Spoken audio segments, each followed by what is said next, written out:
ஆண்டவருடைய ஆவி என்மேல் உள்ளது, ஏனெனில் அவர் எனக்கு அருள் பொழிவு செய்துள்ளார். ஏழைகளுக்கு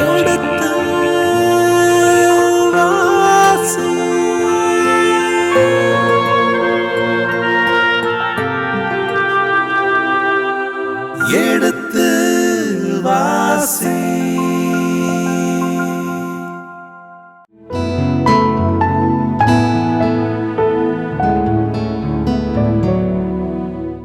இனிய இதயங்களே, எடுத்து வாசி நிகழ்ச்சியில் குறிப்பேட்டின் 2ஆம் புத்தகத்தில் 5 அதிகாரங்களுடன விவிலிய விளக்கங்களுக்கும் இறை வசனங்களுக்கும் செவிமடுத்திருக்கின்றோம். இதுவரை சாலமோனுக்கு ஞானம் வழங்கப்பட்டது, அறிவு வழங்கப்பட்டது, அதன் வழியாக கோவில் அமைக்கப்பட்டது, கோவில் பணி நிறைவடைந்து விட்டது, அந்த கோவிலே இறைவனின் மாட்சியும் அது தங்கிவிட்டது. இவ்வாறாக எல்லாம் நிறைவேறிய பின்பு அதற்கு முன்பாகவே மக்களை வளப்படுத்தி விட்டார். இன்டர்நேஷனல் ட்ரேடிங் அந்த அளவுக்கு அவருடைய ஞானத்தையும் அறிவையும் அவர் பயன்படுத்தினார். எனவே நாடும் மக்களும் கடவுள் நிலத்திற்கு முன்பாக செழிப்பாய் இருப்பதை பார்த்திருக்கின்றோம்.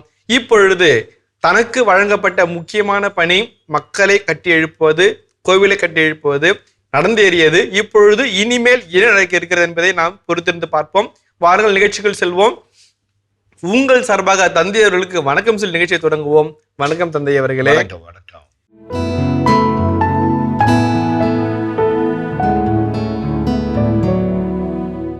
இப்பொழுது வரை சாலமோன் தனக்கு கொடுக்கப்பட்ட பணிகளை நிவர்த்தி செய்திருக்கார் தந்தை அவர்களே. இனி சாலமோன் என்ன செய்ய போகிறார் தெரிந்து கொள்ள ஆர்வம் இருக்கிறோம் தந்தை அவர்களே. சிஸ்டமேட்டிக் லைனிங் அப் இருக்குது.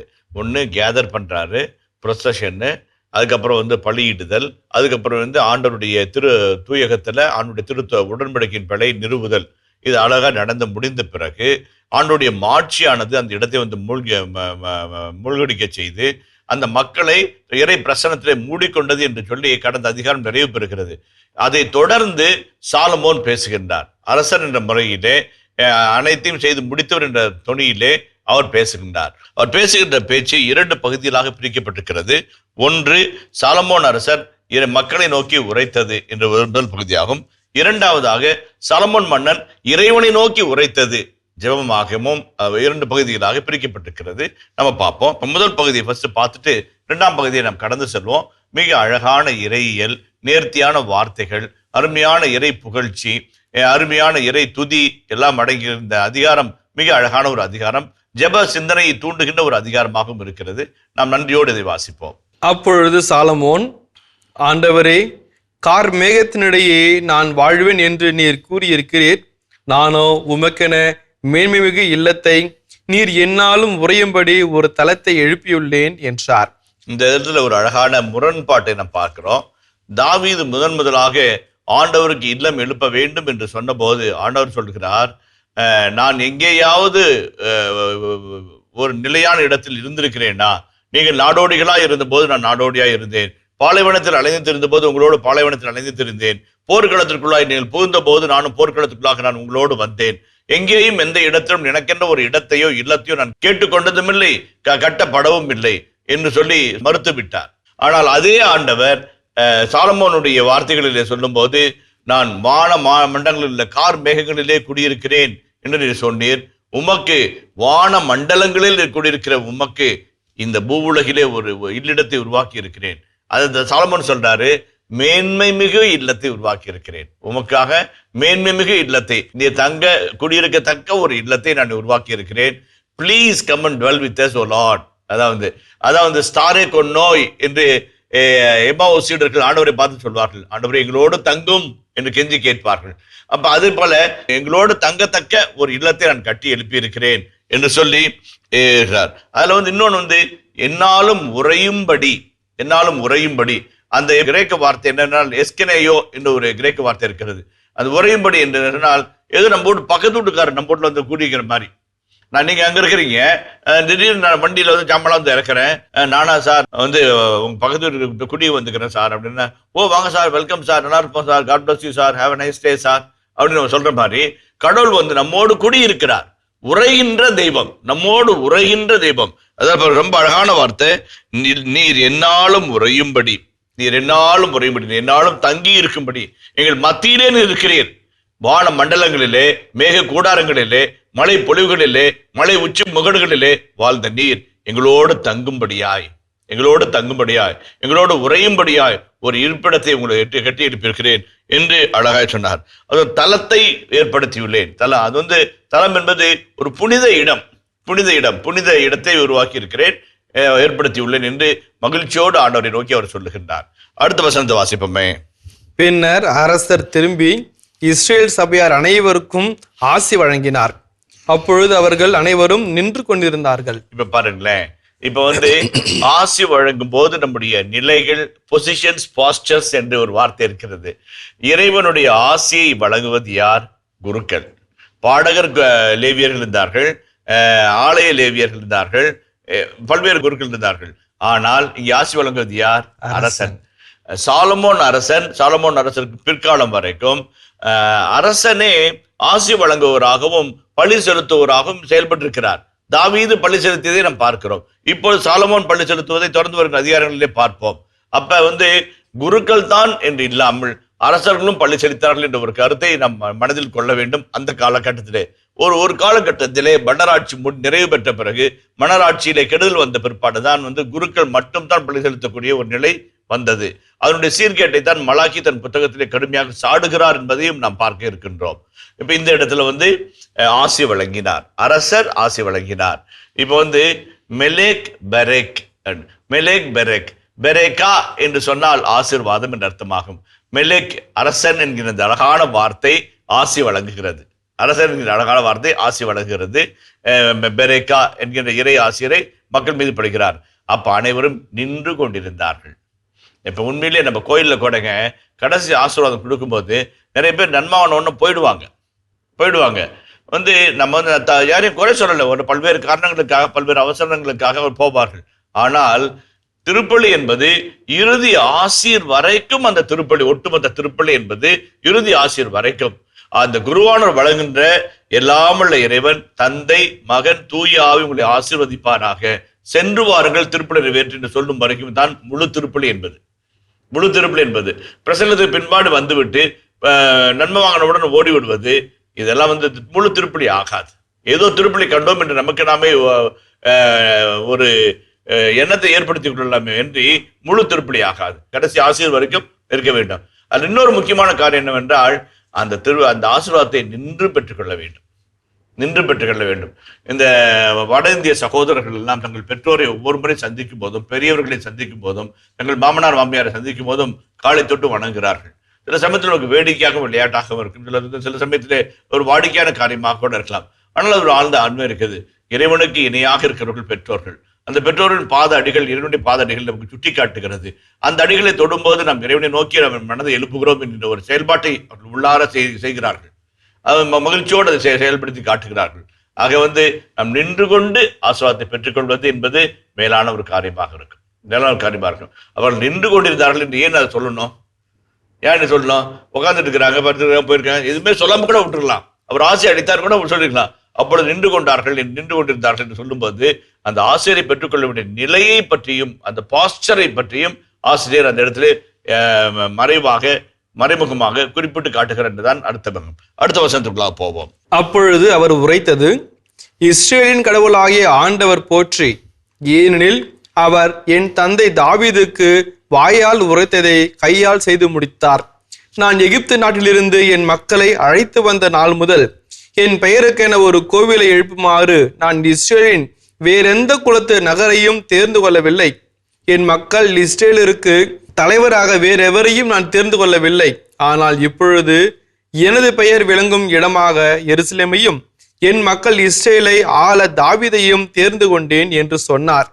மீண்டும் அவர், இஸ்ரேலின் கடவுளாகிய ஆண்டவரின் பெயருக்கு ஒரு கோவிலை கட்ட வேண்டும் என்ற விருப்பம் என் தந்தை தாவீதுக்கு இருந்தது. ஆண்டவர் அவரை நோக்கி, என் பெயருக்கு ஒரு கோவிலை கட்ட வேண்டும் என்ற உன் விருப்பம் போற்றுதற்குரியதே, ஆனால் நீ அதை கட்ட மாட்டாய். உனக்கு பிறக்கும் உன் மகனே என் பெயருக்கு ஒரு கோவிலை கட்டுவான் என்றார். இவ்வாறு தமது வாக்குறுதியை ஆண்டவர் இப்பொழுது நிறைவேற்றியுள்ளார். முன்பே ஆண்டவர் கூடியிருந்தது போல் என் தந்தை தாவீதுக்கு பின் நான் இஸ்ரேலின் அரியணையில் அமர்ந்து இஸ்ரேலின் கடவுளாகிய ஆண்டவரின் பெயருக்கு ஒரு கோவிலை கட்டியுள்ளேன். ஆண்டவர் இஸ்ரேல் மக்களோடு செய்து கொண்ட உடன்படிக்கையை கொண்டுள்ள பேழையையும் இங்கே கொண்டு வந்து வைத்துள்ளேன் என்றார். ஓகே, இந்த முதல் பகுதியாக சொல்லப்பட்டிருக்கிறது. இறைவனுக்கு நன்றி சொன்னவர், இறைவன் பெயரால் ஆசை அளித்தவர், இறைவன் பெயரால் மக்களோடு உரையாடுகின்றார். 4 விதமான செய்திகளை சொல்கின்றார். முதலாவது எங்கிருந்து ஆரம்பிக்கிறாரு? பிளஸிங்ல இருந்து. பிளஸிங் ஒன்று பிளஸிங். ரெண்டாவது அவங்க அப்பா கிட்ட இருந்து ஆரம்பிக்கிறார். அதுக்கு முன்னாடி நாடோடிகளை நாடு கடத்தப்பட்ட பின் அதுல இருந்து எகிப்து நாட்டுல இருந்து ஆரம்பிக்கிறார். எகிப்து நாட்டுல இருந்து அது கொண்டு வர்றாரு. அப்ப இந்த சின்ன செய்தி அவர்களுடைய ஒட்டுமொத்த வரலாற்றையும் சுருக்கமாக மிகச் சுருக்கமாக சொல்லுகின்ற ஒரு செய்தியாக அமைக்கிறது. இப்ப அதுல 2 வார்த்தை பாருங்க. என் தந்தை தாவீதுக்கு வாயால் சொன்னதை கையால் இப்பொழுது செய்து காட்டினார். இப்ப பாருங்க, சாலமோன் ஊராம் அபியை கூப்பிட்டாரு, தீர்மனனை கூப்பிட்டாரு, மக்களை கூப்பிட்டாரு, அந்நியர்களை கூப்பிட்டாரு, வேலைகளை செஞ்சாரு. அவ்வளோ பெரிய ஆலயத்தை 40 ஆண்டுகள் கட்டி எழுப்பினார். 40 ஆண்டுகளாக கட்டி எழுப்பினார். சொல்லிட்டு யார் செய்தது? ஆண்டவரின் கரம் செய்தது. ஆண்டவர் வாயால் என் தந்தைக்கு சொன்னதை கையால் இப்பொழுது செய்து காட்டினார். அப்ப தனது கரம் இறை கரமாக, இறைவனுடைய செயல்பாட்டினுடைய கரமாக இருப்பதை அவர் உணர்ந்து காட்டிக்கொள்கிறார். இறைவனுடைய கரம் தான் இது எல்லாம் செய்தது. நான் ஒண்ணுமே இல்லை, நான் ஒண்ணு கிடையாது. I am just an instrument. அவருடைய கரங்களில் நான் ஒரு பென்சில் போல, அவர் என்ன நினைச்சாரோ அதை நான் செஞ்சு முடிச்சேன் என்று அழகாய் சொல்லுகின்றார். அது சொல்லிட்டு கையால் செய்து முடித்தார்.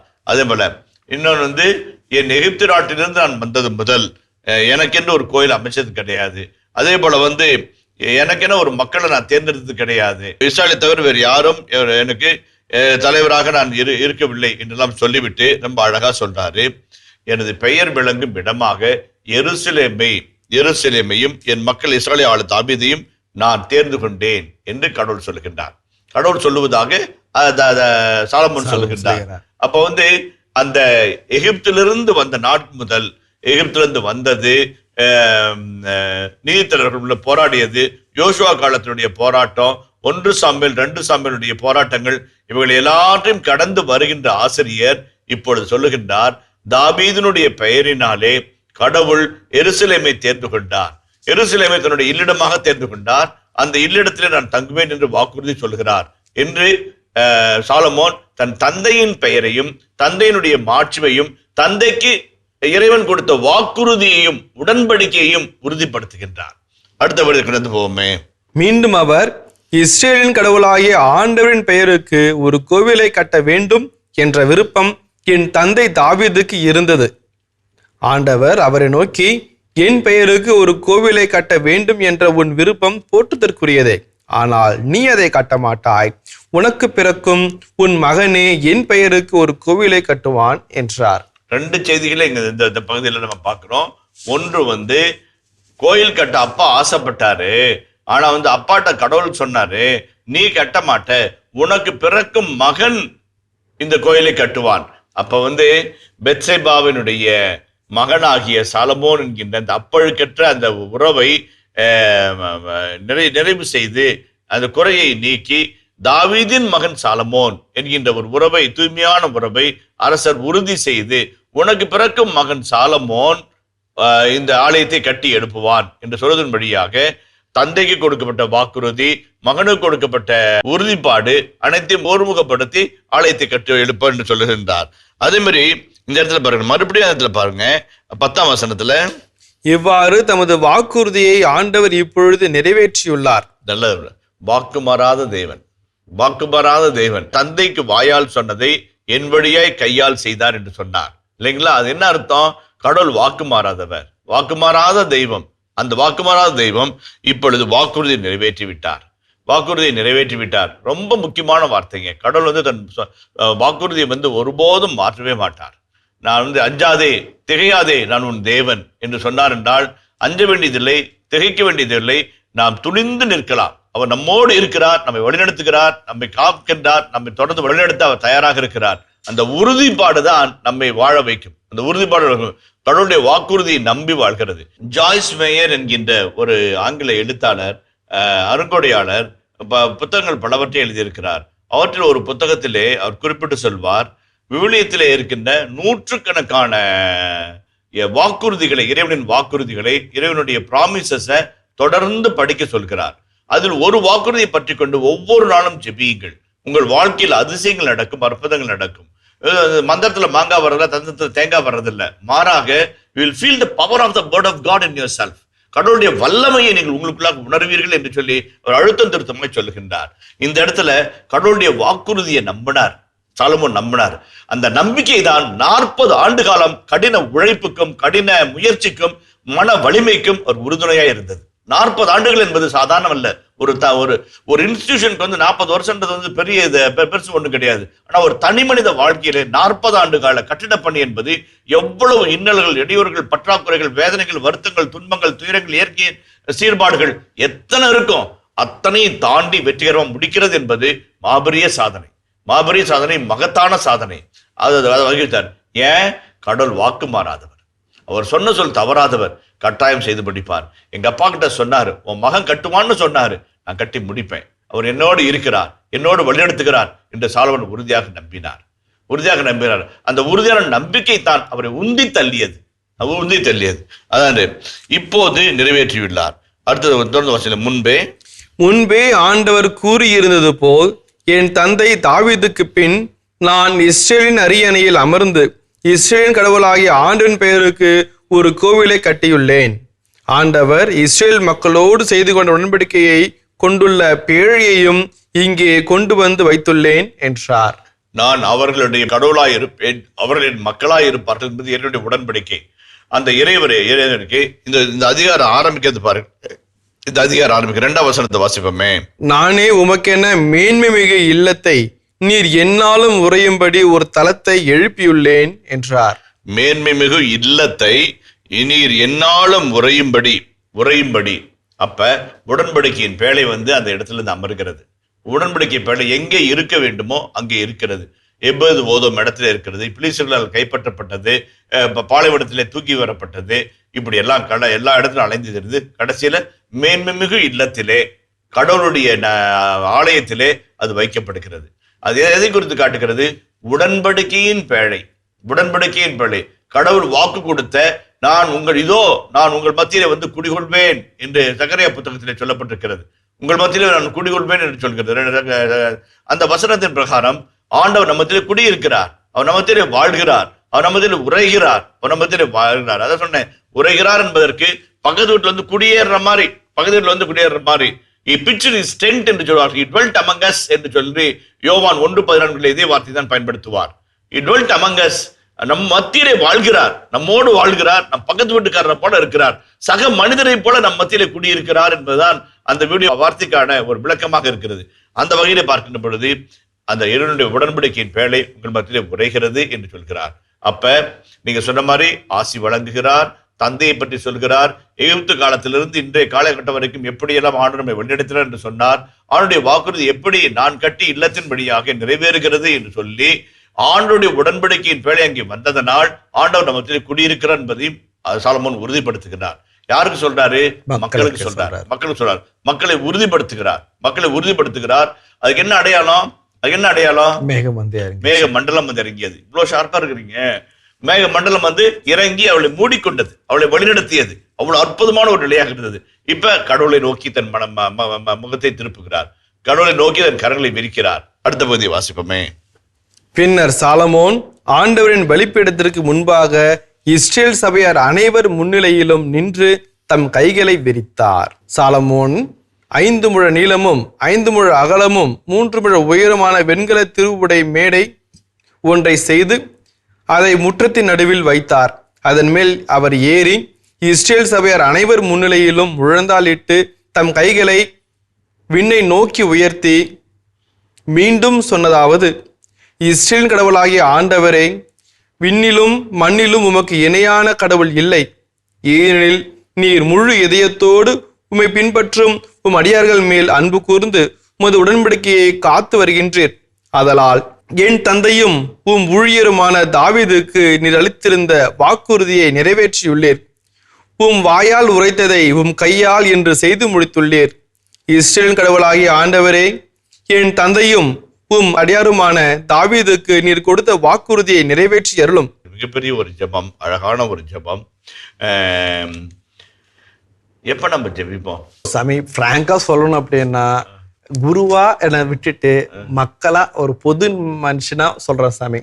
எனக்கு எப்போ மனசு கஷ்டமா இருக்குதோ, என் ஆண்டவரே என்னை பார்க்க மாட்டியா, என்கிட்ட பேச மாட்டியா சொல்லி ஜெபிப்பேன். எனக்கு எப்போ விரக்தியா இருக்குதோ உட்காந்துக்கிட்டு உன் முகத்தை பார்க்குறேன்ப்பா, எதை வழி நடத்துப்பா. எனக்கு எப்போ எதுவுமே இல்லையோ அப்போ பார்த்துட்டு எதுவும் இல்லை, எல்லாம் கைமீறி போச்சு, நீ தான் உட்கார்ந்து இருக்கிறேன், நீயே சொல்லிட்டு ஜெபிப்போம் சாமி. இது பொது நிலையரா. குருவானவரா சொல்றப்போ நான் எந்திரிக்கிறப்போ உட்காரப்போ போறப்போ, ஆண்டவரே சாப்பாடு கொடுத்தேன் நன்றி, இங்க உட்காந்து பேப்பர் கொடுத்தேன் ஆண்டவர், இந்த வேலையை பார்க்க போறேன் நன்றி, இதுல இருந்து மக்களுக்கு 4 வார்த்தை சொல்ல போறேன் நன்றி ஆண்டவரே, பிரசவம் ரெடி பண்ண போறேன் ஆண்டவரே, ஜெபிக்க போறேன் ஆண்டவரே, போறோம் ஆண்டவரே, தூங்க போறோம் ஆண்டவரே, எந்திரிச்சிருக்க ஆண்டவரே எல்லாம் சொல்லிட்டு இருப்போம் சாமி. கரெக்ட், சொன்னது உண்மையிலே கரெக்ட். இதுல இதனுடைய இன்னொரு படி ஒண்ணு இருக்குது. மனசு ஃபுல்லா நிறைஞ்சிருக்கும் போது நீங்க நினைக்காமே ஜெபம் வரும், நினைக்காமே ஜெபம் வரும், நினைக்காமே துதி வரும், நினைக்காம ஆராதனை வரும், நினைக்காமே ஆண்டவர் தேடி போகிற ஒரு இருக்கும்.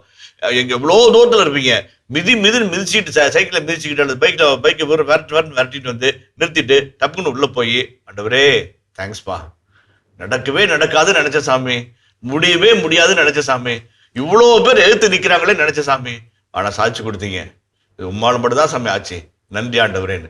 அதுக்கு எந்த விதமான ஒரு இது ஸ்பான்டேனியஸா வரும். அதான் ஜெபத்தை தாமஸ் கிரீன் நான் சொல்லியிருக்கிறேன். தாமஸ் கிரீன் என்கின்ற அழகான புகழ்பெற்ற உளவியலாரு ஜெபவியலாரும் அவர் சொல்லுவாரு, அழகா சொல்வாரு, ஹோமோசென்ட்ரிக் பிரேயர், தெயோசென்ட்ரிக் பிரேயர்.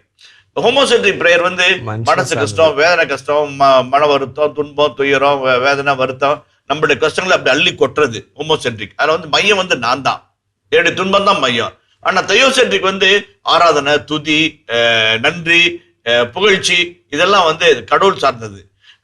இப்ப ரெண்டும் ரொம்ப முக்கியம், ரெண்டும் ரொம்ப முக்கியம். ஆனா ரொம்ப அழகானது என்னன்னாக்க அந்த நன்றியின் பாக்கள்.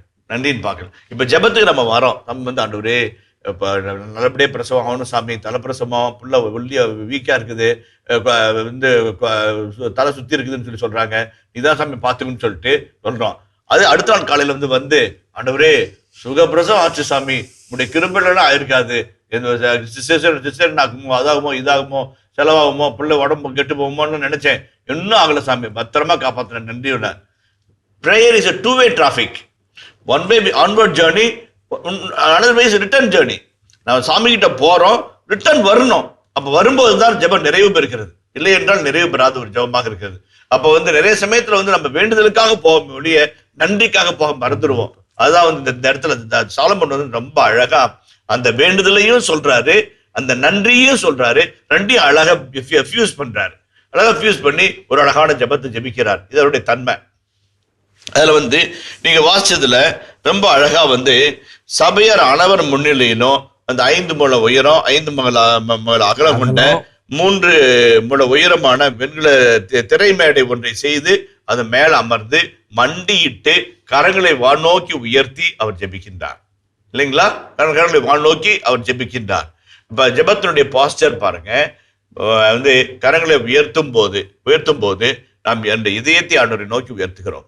ஆண்டவர் இதயங்களை மேலே எழுப்புங்கள் என்று குருவானவர் ஜெபத்தில் சொல்லும் போது நம்ம எந்த இதயத்தை, நம்முடைய கரங்களை உயர்த்தி நம்ம கரங்களை குவித்து மகிழ்ச்சியோடு ஆண்டவர் ஆண்டோடும் எழுப்புள்ளோம் என்று நாம் சொல்லும் போது நம்முடைய இதயங்களை ஆண்டோடும் எழுப்புகிறோம். இப்ப கரங்களை உயர்த்தி ஜெபிப்பது என்பது அழகான ஒரு பாஸ்டர்.